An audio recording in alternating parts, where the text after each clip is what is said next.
It's time for Around the Ozarks Sports Scene, brought to you by Thompson Sales and the Pitch Pizza and Pub. Here's your host, Scott Puryear.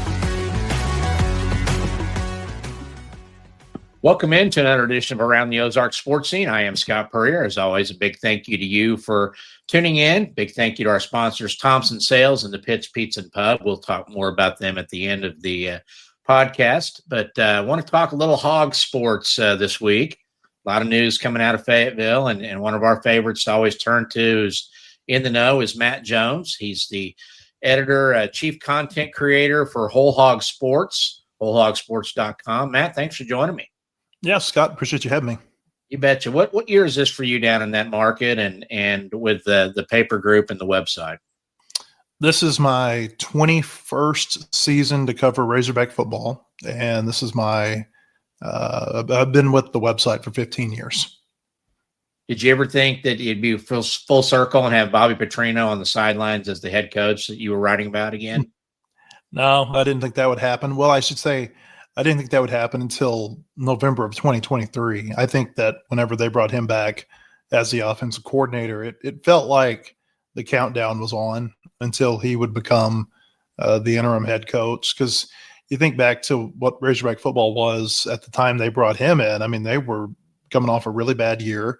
They'd gotten beat real bad by Missouri. They'd gotten beaten real bad by Auburn right at the end of the season, just blown off their home field, like 34 and 38 points in those two games. And so it felt like the days were numbered for Sam Pittman at that point. And when they brought Bobby in, it was just a matter of, okay, is he still going to be the offensive coordinator? Because he's got the track record. I think he's been in like 20 or 21 jobs in 41 years. Is he still going to be there whenever Pittman is gone? And I think a lot of us thought maybe that would happen last year with the way that 2023 went. And Sam was able to keep the Wolves at bay a little bit longer than maybe people thought that they would. But no, I'm not surprised after he came back that he is in this position. I do think it was a little bit surprising, though, that he would come back in the first place, given everything that happened here, how he was fired, and then the fact that the University of Arkansas Board of Trustees has a policy that you can't be rehired here without a special permission of the president of the university if you've been fired for cause the way that he was. So it's a pretty crazy story. Hogs sitting at 2-3 now, and you look back and two fumbles, Ole Miss and Memphis lead directly to losses. Notre Dame, it was an embarrassment, 56-13, the final there in Fayetteville a couple weeks ago. If they're 4-1 and they don't fumble the ball late, is this even happening, or is it still Sam Pittman's team? No, he would still be there. I mean, beating Ole Miss on its home field would have been met with a lot of positivity. Now, there'd be a lot of people that were upset this week if they would have lost by 43 to Notre Dame. But yeah, it's a totally different deal. And to me, Scott, it just felt like when they lost to Memphis, that was I think I called it a tide turning loss. Yeah. It was the moment where anybody who was still on the fence about Sam being the football coach at Arkansas, they got off the fence. Like you couldn't find anybody at that point outside of their building probably who felt like he should be the head coach at Arkansas anymore. And then to follow that up with the type of performance they had against Notre Dame, I mean, it's like the 10th largest home crowd they've ever had at Razorback Stadium. It was a great atmosphere for a little while till about, probably 5 minutes into the second quarter when Notre Dame really started to pull away from them. To follow that up with the way they lost to Notre Dame at home was just you kind of run out of chances, and you can't get beat on your home field like that so frequently. And you look back, going back to November of 23, like I was talking about, Auburn beat them by 38, Missouri beat them by 34. Last year, LSU beat them at home by 24. Ole Miss beat them at home by 32, and then they lose by 43 to Notre Dame. And the only other Power 4 game that's in there is the win that they had over Tennessee. And I don't think beating Tennessee can offset all of those blowout losses they had at home. When you talk about the Memphis game and the late fumble there, which was the final deflating straw before the Notre Dame game, Do you think he lost the team then too? Because you mentioned he lost the fans, the last bit of fans. Do you think he lost the team at that point? I don't know. That's a good question. I don't know that I've really given it a whole lot of thought. I just thought Notre Dame is a way better team. Yeah. Like you watch them and you look at those teams kind of lining up against each other, and it didn't look to me like Arkansas even belonged to be on the same field with Notre Dame. Notre Dame's warts and all. They just looked totally outclassed at just about every position. So I don't know if it was a matter of losing the team. I know there was a lot of negativity after they lost to Memphis, and I'm not talking about within the team. Maybe there was. I'm just talking about there was a lot of negativity around town about losing to Memphis in the manner that they did. And, so I'm sure the players heard that, but they went out against Notre Dame and they just totally laid an egg in that game. And, I think there was people probably forget that game was 14-10 early in the second quarter. And then it just really unwound really fast in the second quarter. And there's been a lot of talk recently around here about effort. And it didn't look like, once it kind of started to unfurl on them, it looked like there just wasn't very good effort the rest of the way. Well, Sam didn't do himself any favors by scheduling a bye the week after the Notre Dame game either, because you hear it all the time that if there's a bye week, that's the time you usually see. We see it in the NFL all the time. In college, it was just a perfect timing, but it gave them 2 weeks to get ready to go to Tennessee this week with Bobby Petrino now as the interim coach. I guess the main question is Bobby a serious candidate in your mind for the full-time gig after this interim thing is over? Yes. Yeah. I think absolutely. I wrote something in our magazine a week ago. I said it feels like he's a golfer who has a 2-stroke lead going into the weekend because he's got the history with Arkansas. And, there are a lot of people who didn't think that he should have ever been fired in the first place. And then he's going to have an audition for 7 games and, maybe more if he can get him to a bowl game, which would be, that would be quite the accomplishment with this team. But, he's going to have an audition here for the next 2 months to show that, why he should be the head coach of the Razorbacks again. I know he wants the job. I think that there's that. It's that chapter in his book that he's not real proud of how it ended here. And, you can draw a direct line to him getting fired at Arkansas and the tailspin that the program has gone into for the better part of a decade and a half now.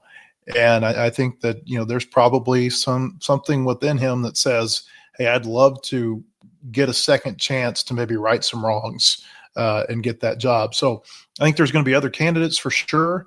But I think that, he is, if I were putting a bet on a leading candidate right now, I would say it's Bobby Petrino without having seen him coach a game yet. Now, if they go 0-7 down the stretch and they have some of the same problems they've been having, then I don't think he'll get the job. But, if they show better effort and going back to the golf analogy, maybe they birdie a hole or they get an eagle at Texas or Tennessee this week, I certainly think that he'll be a strong candidate to get it. As long as he doesn't pull a shot, Scotty Scheffler and get arrested again, too. Yeah. Yeah. Does it matter what he does record-wise? If they're 3-4, 4-3, it's still the SEC and no schedule's easy. Mm-hmm. If he goes 3-4, do you think that the feelings are still a pro Bobby, or does that open the door a little bit more? And who are some of the names you're hearing now out there? Well, I don't think 3-4 would necessarily preclude him from getting the job because of the teams that they've got to play down the stretch. They play Tennessee and then Texas A&M, Auburn, Mississippi State, bye week, Texas, LSU, Missouri. 5 of those teams are ranked in the top 12, or Texas isn't ranked anymore, but as of last week, 5 of those teams were ranked in the top 20 nationally. So it's a tough schedule. And so when they went 2-3 against the easy part of their schedule, so to speak. So I don't know that, he can have a winning record. Maybe he can. And again, if he can, I think it's a shoe-in that it's going to be really hard not to give him the job again with the support that he already has in the state. People know that he can win here. Now, can he win here in this iteration of the SEC? I don't know. It was a 12-team SEC. It was pre-NIL, pre all of, everything. Just a totally different time that he was winning here. But the fact that he's shown he can win at Arkansas, I think, that's a big deal with people. And I think it's a big deal, or could potentially be a big deal with the decision makers. As far as the other candidates, really the other main candidate, I think, is going to be Rhett Lashley, who is the head coach at SMU. He grew up in Springdale, which is right up the road. I mean, if you haven't been to Fayetteville, from where Rhett Lashley played high school to Razorback Stadium, it's like 5 miles. Yeah. So it's Fayetteville. A lot of times you don't know where Springdale begins and Fayetteville ends. They're that intertwined as far as towns here. So it's home for him. He's obviously in the prime of his career. I think that if you're an AD and you've got an alum and a former grad assistant who has had the type of success that he's had at SMU, playoff coach. I mean, how many playoff coaches are there in college football right now? Not a whole lot. And he's one of them that can say he took a team to the playoff. I think it's malpractice if you don't go talk to him and at least gauge his interest in the job. And then I think if you're Rhett Lashley, you're going to listen to when the Razorbacks come and talk to you. He's got ties to a lot of what I would call prominent people in Northwest Arkansas. People who, they're not necessarily decision makers, but their money, they'll open some checkbooks. And so I think that he's going to be in the discussion. Whether or not he'll take the job at Arkansas, I don't know. I think SMU is a better job than Arkansas right now. They've got more money. They are in the ACC. They've got a better path to the playoff than the Razorbacks do.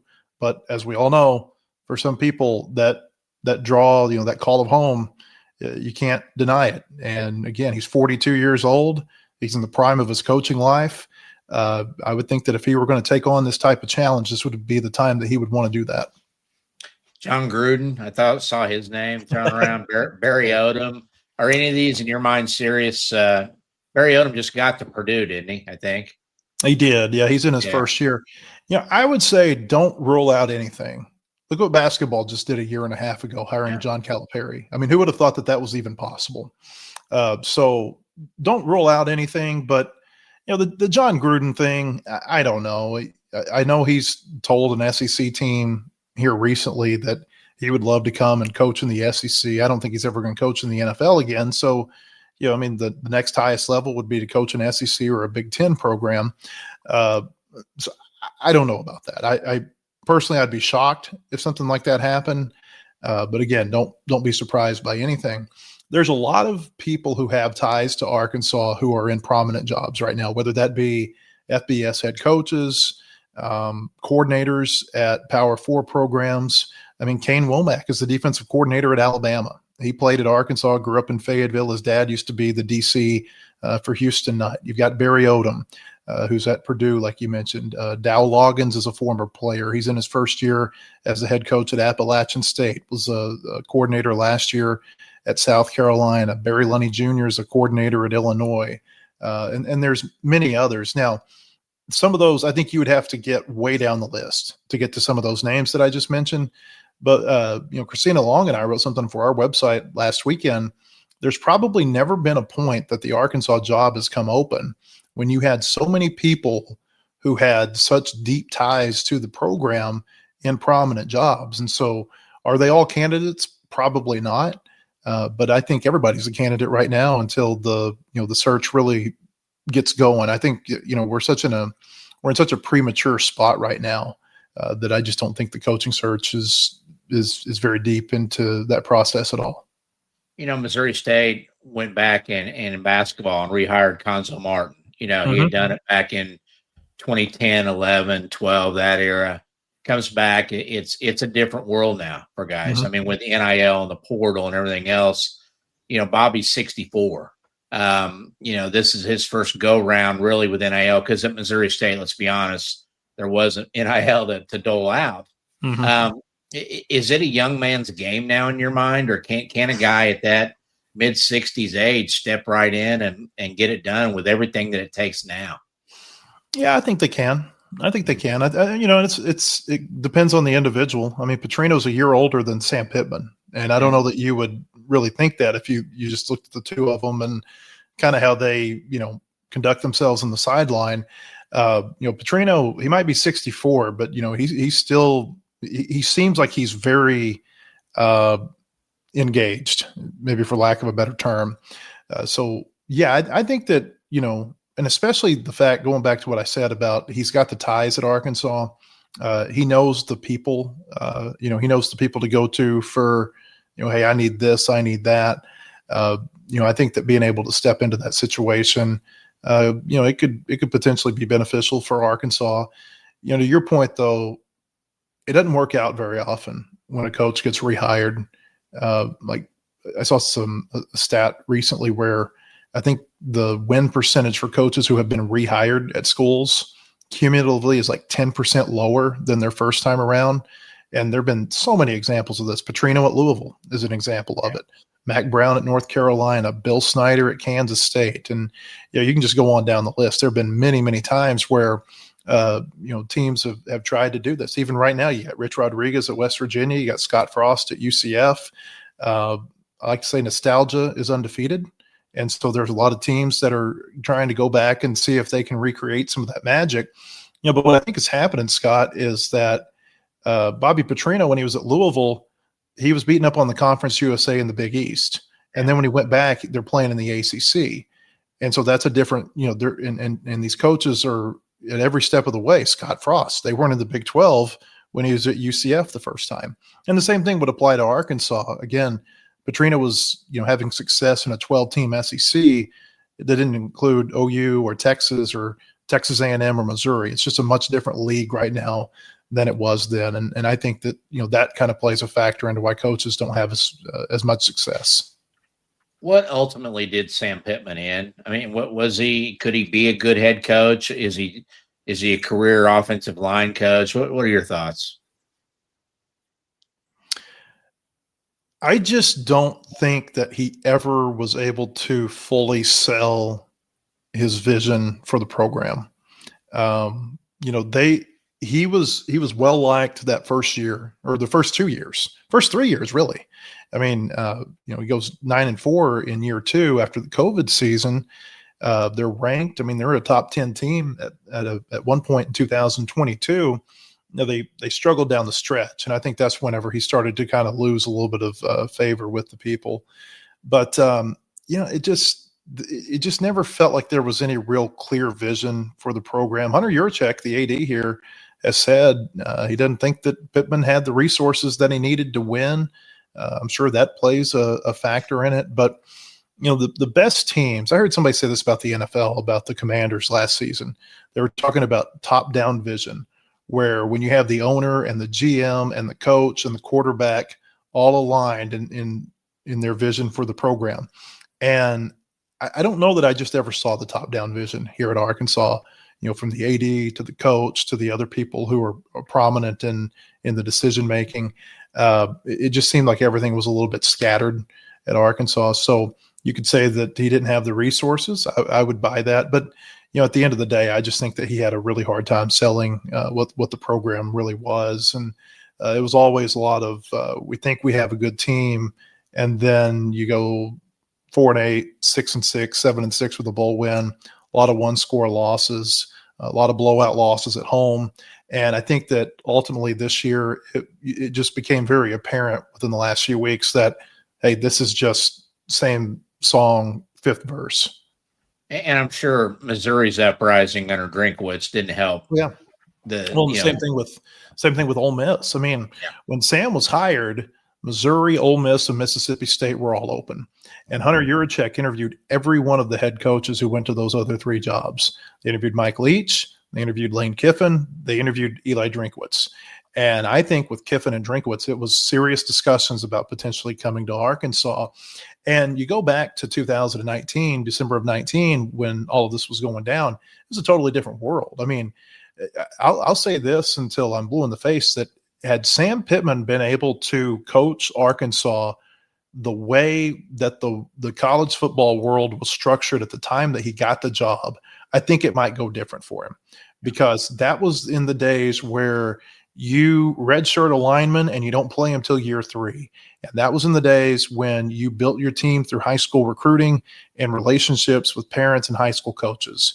And I think that, that those were his strengths. I mean, obviously he was a great offensive line coach at Georgia and Arkansas and other places, and he was a really good recruiter. I think he was Georgia's recruiting coordinator for those teams that were really good at Georgia, national runner-up teams that went to the playoffs. But the world just changed really fast. I mean, you got COVID within a few months of when he gets the job. That whole season was really weird. And then NIL comes along after the 21 season. And it just didn't feel like Arkansas was ever able to recover. A guy like Pittman, I think with that same label is Mike Gundy, that he would recruit 2 and 3 stars. He would redshirt them. He would develop them for a couple of years. And then his teams were juniors and seniors that had been in the program. Does that pretty much blackball Mike Gundy from a lot of jobs today now, you think, and including the Arkansas job? I would say Mike Gundy blackballs Mike Gundy from a lot of jobs. Just the attitude and everything that goes around him. There's some stuff that comes with Mike Gundy. Yeah. Yes. Yeah. There's a lot of baggage that comes with him. Maybe he's coaching a high school in Payne County before he's coaching a college team. Has there been any recruiting fallout since the announcement with Pittman's firing? Yeah, I mean, they've lost a lot of their commitments, and that's to be expected. I mean, that happens a lot of times. What they haven't had happen is they haven't had any players go in the portal, and the portal window's still open. We'll see if that happens. But they fired him 5 games into the season, so except for a few rare cases, nobody had a red shirt available to them anymore, where they could have gotten into the portal. And Petrino talked to him at their first team meeting. He said, it doesn't really help you to go into the portal right now. He talked a lot about marketability with the team, about, it doesn't matter if you're trying to market yourself to the next coaching staff at Arkansas, or you're trying to market yourself to another coaching staff in the portal after the season, or you're trying to market yourself to the NFL. You got to have some game film. And if you go into the portal right now, you're not going to be able to have a whole lot of that game film for people to sit and evaluate you.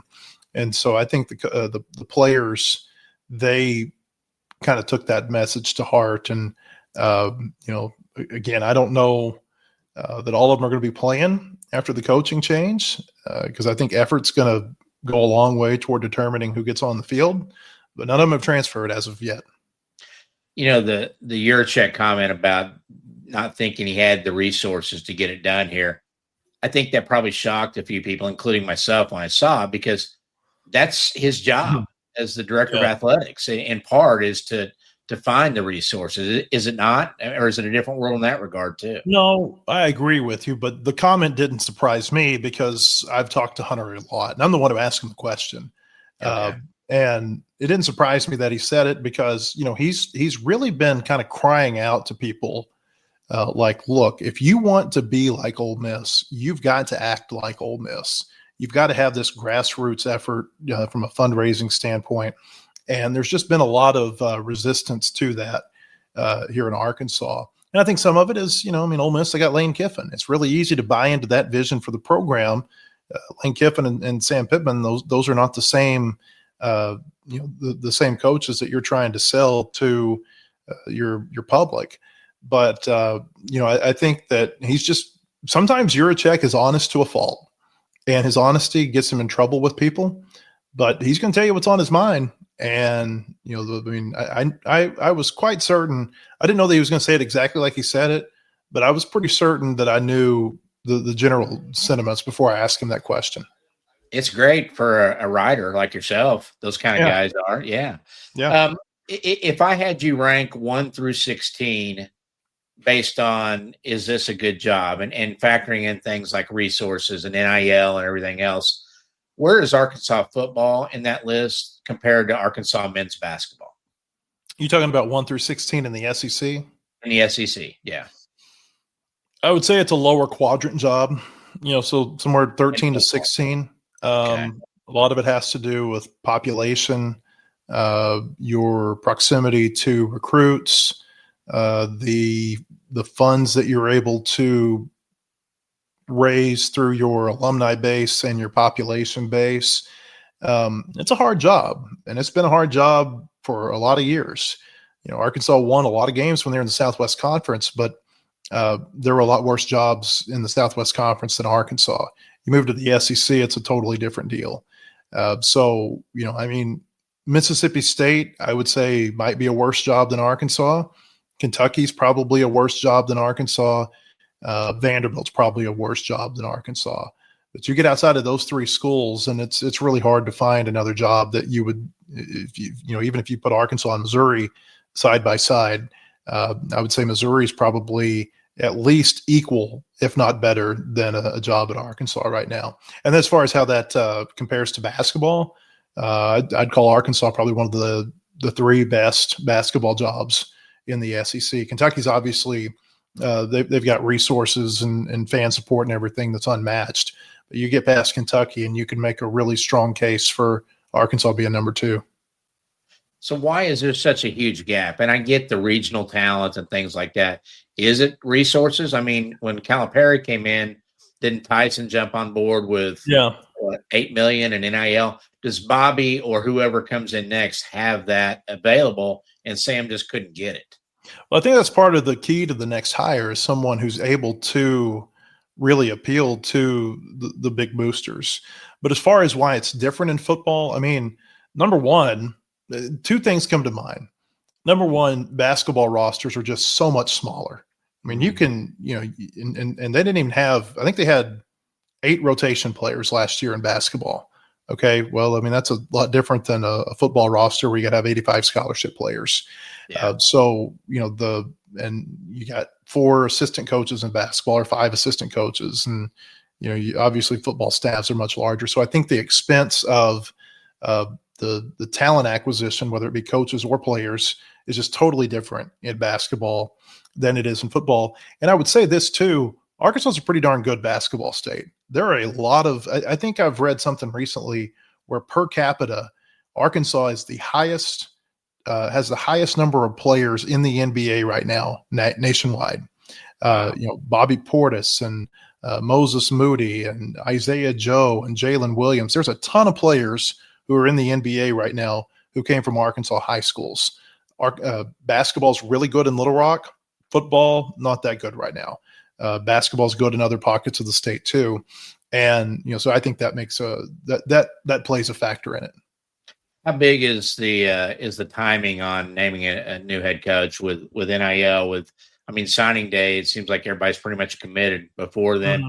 Do they need to get out there and get that name out there by the end of November? What do you think is the ideal deadline for having somebody in place? They play Missouri, I think, November 29th. So I would be surprised, unless Petrino goes on some sort of crazy run and it just becomes apparent that he's going to get promoted to this job permanently, that you would have it named by the end of November.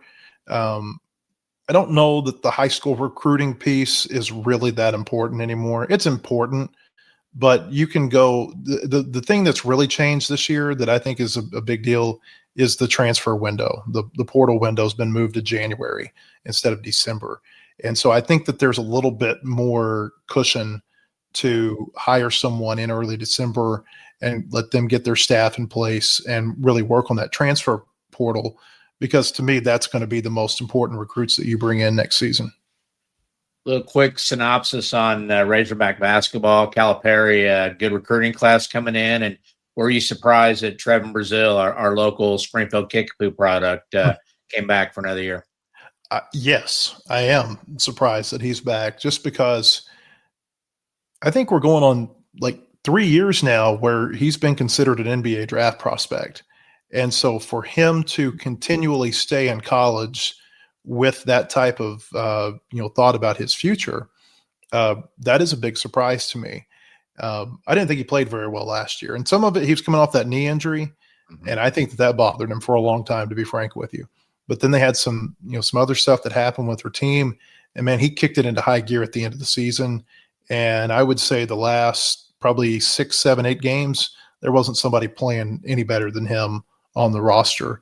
And, that was for a team that got to the Sweet 16 and probably should have gone to the Elite 8 if not for blowing it the way they did against Texas Tech. So I think this year's team is going to be really good. There's a lot of excitement around here. I wrote something the other day. It reminds me of 1995 when Corliss and Scotty and Corey and Dwight Stewart and Clint McDaniel and that whole group came back from Nolan Richardson after winning the championship. You might have to go back to that point 31 years ago to find the last time that basketball was like people were this excited about basketball going into the season. Musselman had some teams that were obviously, they were ranked, but with Musselman, the players, you never knew who they were because he totally turned over his roster every season. Like, except for Devo Davis, nobody ever came back for Eric Musselman for the most part. And with Calipari, I feel like you know who the players are. You mentioned Trevin Brazil. You know who DJ Wagner is. You know who Billy Richmond is. And there are others on this team too. And they brought in a couple of McDonald's All-Americans. And so I think that, just the familiarity with the team has people excited.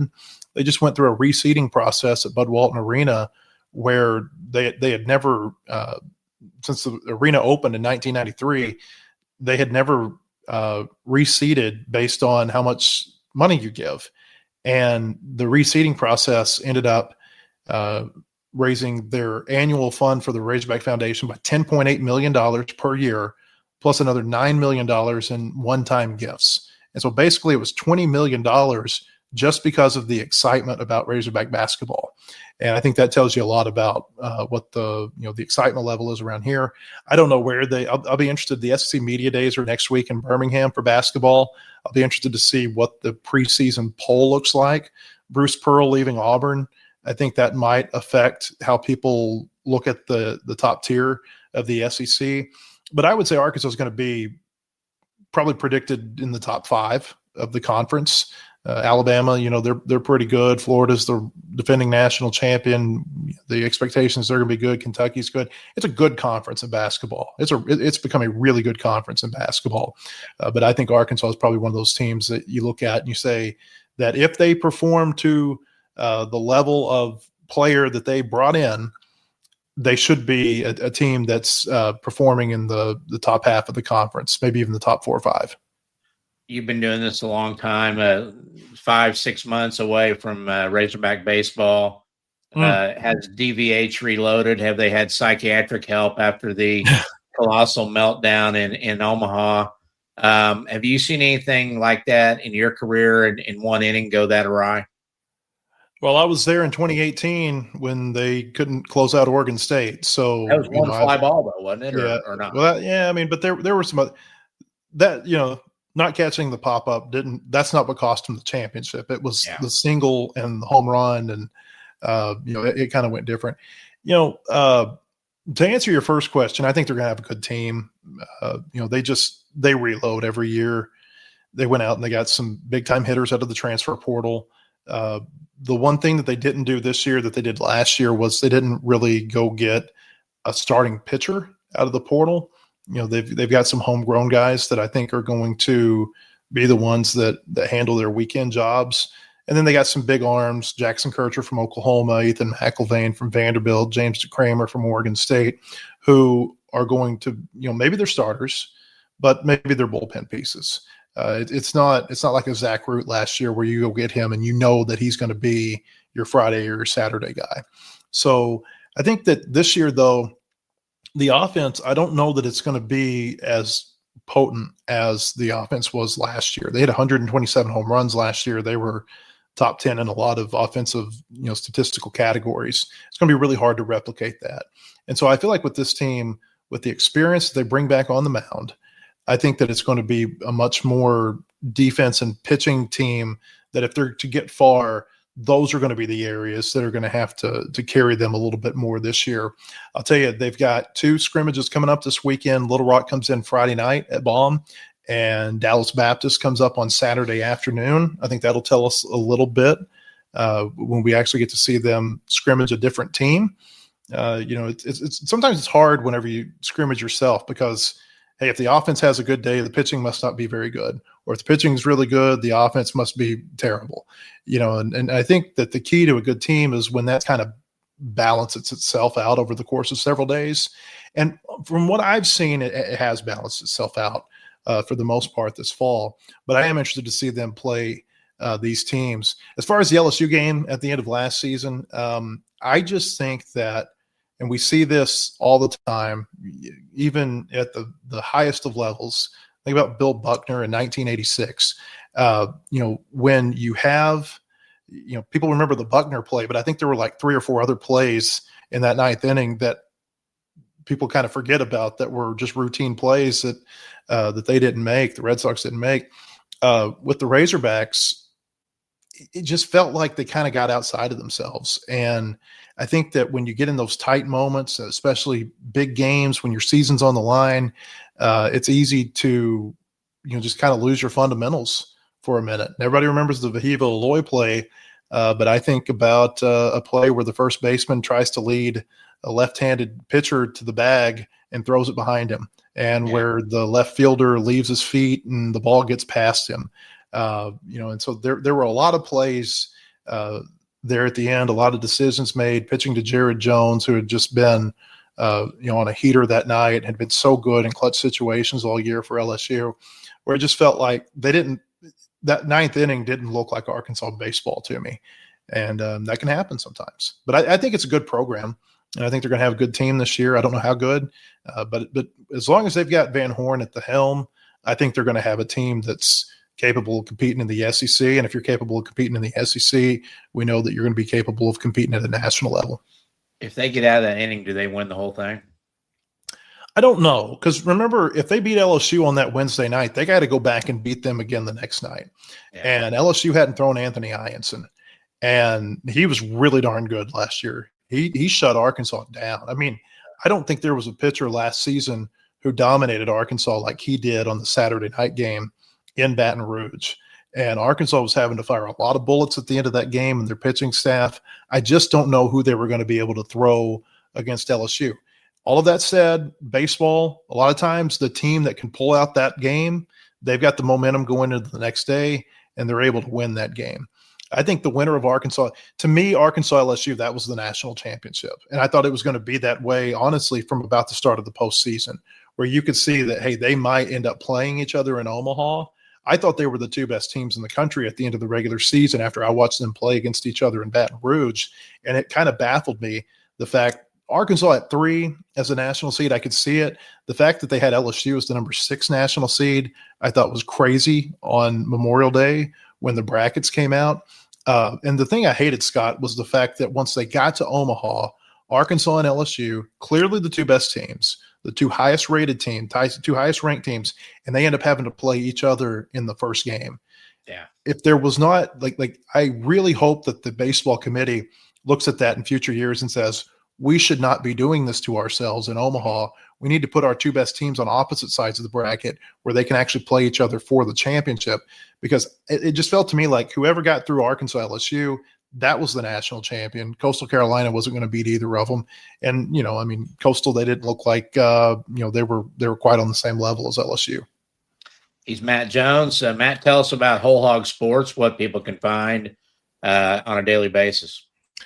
Well, it has grown. We talk about 15 years here. It has grown significantly. We have the daily website, wholehogsports.com. We got a podcast called the Whole Hog Sports Daily Podcast. It's on Apple, Spotify, YouTube. We put it on our Twitter and Facebook page. We've got a 20-a-year magazine called Hogs Illustrated that we put out. We've got 20 luncheons that we host every year called the Hogs Illustrated Sports Club. It's kind of like a touchdown club. We've got Bruiser Flint, who is one of John Calipari's assistant coaches. He's going to be there on Thursday. We do a lot. It keeps us busy, but it's fun. And so hope that if you're a Razorback fan, if you haven't checked us out before, hope you will. Awesome, Matt. I always appreciate your time. Thanks for joining us again, and let's check back in later if we can. All right. Appreciate it, Scott. You bet. Thank you. Matt Jones, again, one of our favorites. Anytime we need Arkansas help, we turn to Matt with wholehogsports.com. Just does a fabulous job down there. Big thank you to our sponsors, Thompson Sales. They're 1555 East Independence in South Springfield. Your home for Cadillac, Buick, GMC vehicles, new and used cars and trucks. Great service department. The Thompson boys have been dealing since 1919. we certainly appreciate their support. And the Pitch Pizza and Pub, your home for great pizzas, calzones, appetizers. They've got it all at the Pitch. Go see Brian Bevel and his staff in the Southern Hills Shopping Center off East Sunshine, the Pitch Pizza and Pub. That's going to do it for this week's edition. Thanks again for tuning in, and we will see you next week on Around the Ozarks Sports Scene.